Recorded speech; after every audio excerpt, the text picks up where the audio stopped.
ஏற்கனவே சனி வக்கரமாக இருக்கிறச்சையும் மாட்டிக்கொண்டிருப்பீர்கள்.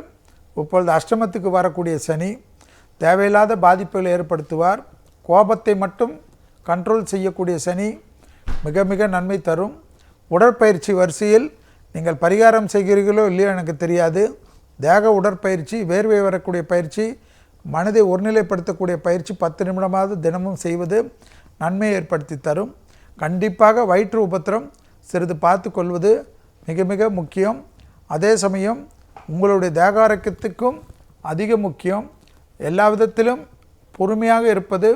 மே மாதம் சித்திரை வரைக்கும், குரு மாற்றம் வரைக்கும் மிக கவனமாக இருக்கக்கூடிய ராசிக்காரர்கள் கடக ராசிக்காரர்கள். வாகனத்தில் வித்தைகள் காட்டினீர்கள் என்றால் உங்கள் வித்தைகளை உங்கள் நண்பர்களோ உறவினர்களோ ஹாஸ்பிட்டலில் தான் பார்க்கணும். அதனால் ஜாக்கிரதையாக இருந்துக்குங்க கடகராசிக்காரங்க. கடகராசிக்காரங்களுக்கு இந்த கடைசி நேரத்தில் கிளம்பி ஸ்பீடாக அந்த ஸ்டைலாக கட் அடிச்சுட்டு போகிறது, ரஜினி ஸ்டைலில் ஃபோனை பேசிக்கணும் படிக்கட்டில் இறங்குறது, இந்த வேலையெல்லாம் வச்சுக்காதீங்க.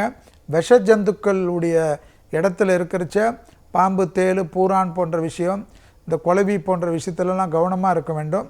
அதே சமயம் தேக ஆரோக்கியத்தில் உணவு செரிமானங்கள் பெரிய பாதிப்பை ஏற்படுத்தும்.